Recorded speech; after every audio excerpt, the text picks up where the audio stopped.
morning, everybody. Today we'll be talking about the role of grammar for development of effective writing skills. For doing any kind of presentation, project writing, whenever you are mailing, you are writing a business plan, grammar plays a very vital role for any kind of business document which you are creating.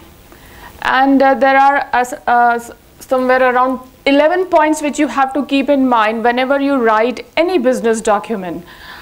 These 11 points are: the first is subject-verb concord, pronoun-antecedent agreement, the third is parallelism, the fourth is prepositional usage, fifth is modifiers, sixth is tense errors, verbosity, redundancy, ambiguity, idiomatic usage.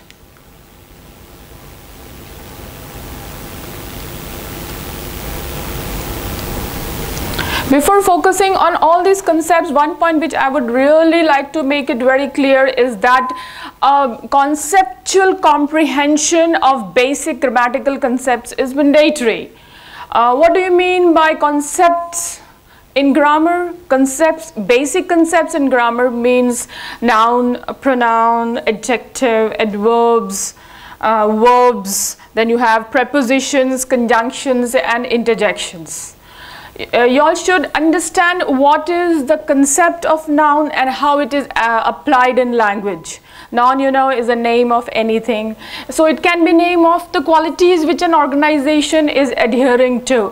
For example, simplicity and sophistication and precision is the motto of the company. So sophistication and precision are nouns. They are abstract nouns, names of qualities, thoughts, feelings, emotions. These whole names are nouns. And what is the purpose of noun in language? The purpose of noun is that noun makes the whole language very, very precise. It makes every sentence very succinct to the point. Next, you should understand what is the role of pronoun. Pronoun helps us to avoid the error of redundancy, repetitiveness.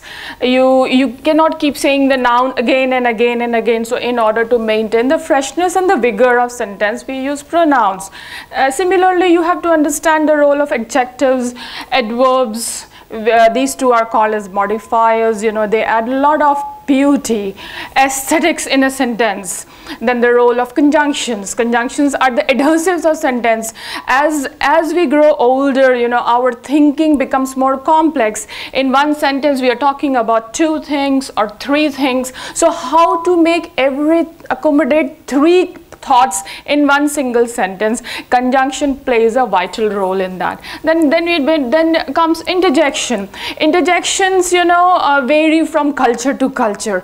You cannot think about interjections only in English. This is something which is called as cross-cultural communication. If you belong to one culture, then the interjections which I use will be different. A person belonging to another culture will use different interjections. And preposition. Prepositions are very tiny, very minuscule, but they are extremely important for maintaining the whole compact structure of a sentence. This is what is called as basic grammar. But before understanding these concepts, you should again have a conceptual comprehension of all the basic concepts in grammar. Regarding these concepts, let's begin this. The first one is subject-verb concord. Subject-verb concord, it's a reciprocal kind of relationship. Subject means noun or a pronoun. So what is the relationship of a noun or a pronoun in a sentence with that of a verb?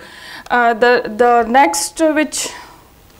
next topic, pronoun antecedent agreement. Pronoun antecedent means again the reciprocal relationship which exists between a noun and a pronoun. What are the concepts regarding that? Third is parallelism. Parallelism helps you present your views in a very aesthetically and cadence-oriented sentence structure.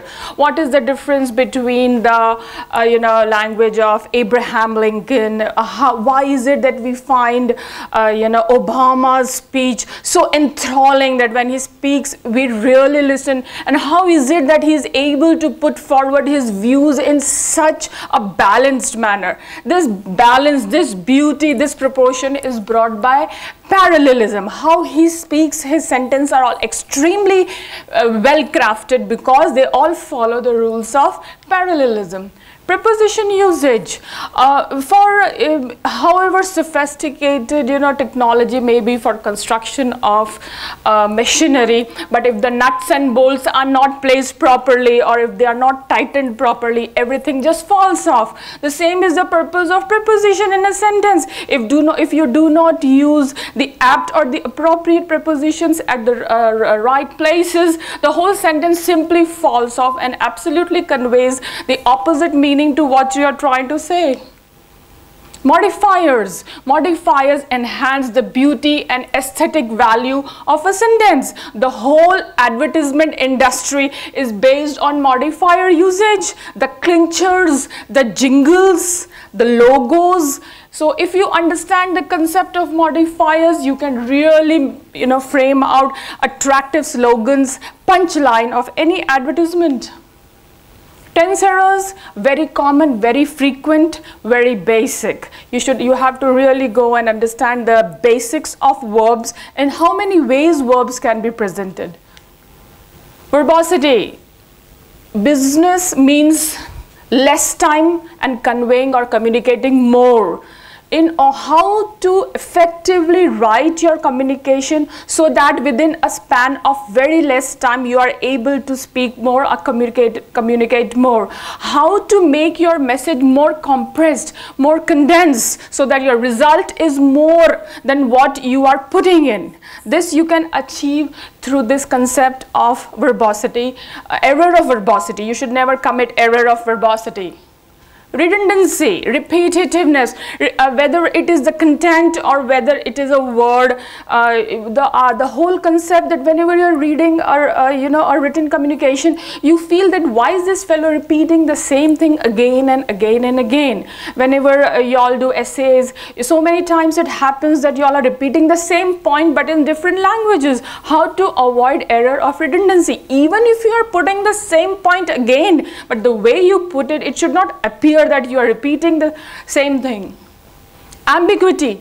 Your communication should never ever be vague or confusing. It should be very, very eloquent. It should be very much to the point. It should be very precise. It should hit the bullseye. Idiomatic usage. Idioms are small sayings, and they are extremely symbolic and they convey more. They are highly condensed and highly compressed. Idiomatic usage means a group of words which convey absolutely different meaning than what if you take all these words separately. And the last is article errors. Thank you.